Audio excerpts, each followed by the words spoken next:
বিয়েবাড়িতে গিয়ে তার পরের দিনই যে আমাদের বাড়িতে ফিরে আসতে হবে সেটা আমরা ভাবতেই পারিনি। তো আমাদের সাথে কী এমন ঘটেছে তোমাদেরকে সবটাই জানাবো। তো তার জন্য আমার পুরো ভিডিওটা দেখো।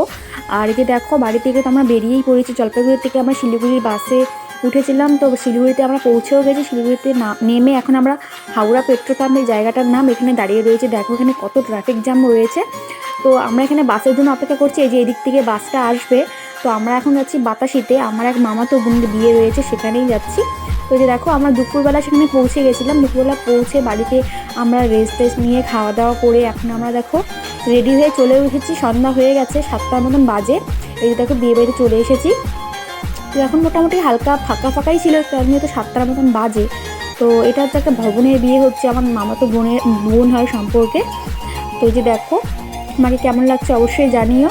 তো প্রথমে তো অনেক বাড়ি থেকে যখন এসেছি মনটা খুবই ভালো ছিল। ভেবেছিলাম 4-5 দিন থাকবো। মনটাতে অনেক আনন্দ নিয়ে এসেছিলাম যে নিজেদের আত্মীয়র মধ্যে বিয়ে হলে কিন্তু মনটা অনেক ভালোই লাগে, তাই কি না বলো? তো সেরকম ইচ্ছা করে এসেছিলাম যে কয়েকদিন ভেবেছিলাম থাকবো, কিন্তু থাকতে পারিনি। কী যেমন ঘটেছে তোমাদের জানাবো। তো যে দেখো, আমাদের এক মাসি, এদিকে দেখো মাম্মা কিন্তু আমার অনেক আগেই চলে এসেছিলো, কারণ আমার ভিডিওতে অনেকটা দেরি হয়ে গেছিলো। কারণ কি বলতো, বিয়েবাড়িতে সবাই মিলে যেহেতু এক জায়গায় হয়েছিলাম, তো মাম্মিরা ছিল, মাসিরা ছিল, সবাই বলছিল, আরও দিদারাও ছিল। তারা বলছিল আমার শাড়িটা ধরে দে, বলছিল চুল বেঁধে দে। এমন করতে করতে আমার অনেকটা লেট হয়ে যাচ্ছিলো। তাই মাম্মার বাবা মাম্মাকে নিয়ে চলে এসেছিলো আগেই। মাম্মার মামাও এসেছিলো আগে। তো যে দেখো, মাম্মা তো এখানে ওর দুষ্টুমি শুরু করে দিয়েছে। দেখো এদিক ওদিক সেদিক ছোটাছুটি করেই যাচ্ছে। আবার দেখো এখানে একটু রেস্ট করে নিল, আবার চলে যাবে, এরকম করেও কন্টিনিউ করে যাচ্ছিল।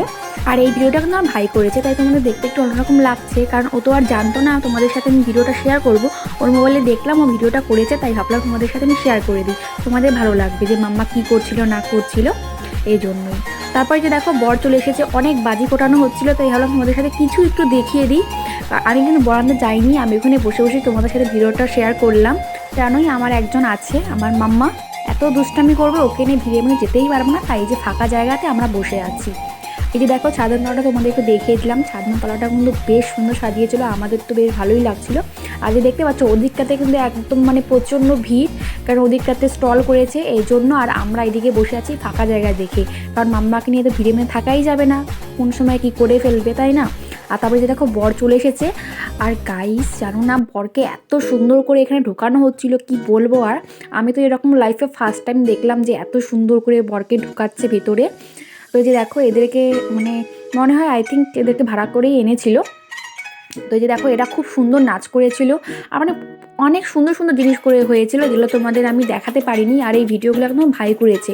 আর যখন বর আসছিল, তখন আমার মেয়ে প্রচণ্ড দুষ্টামি করছিল, তাই আমি ওখানে সামনে যেতেই পারিনি, দূর থেকে বসে বসে দেখছিলাম।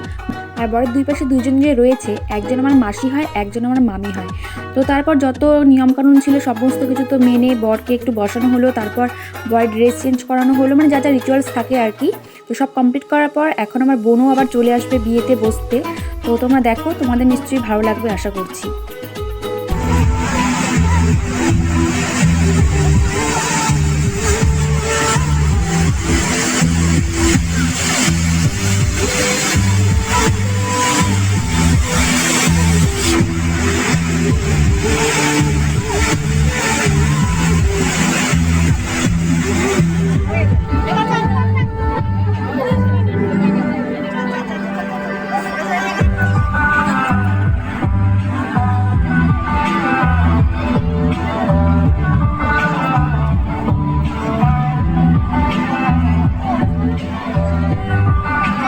আর তারপরে দিকে দেখো, রাতের বিয়ে তো কমপ্লিট হয়ে গেছে।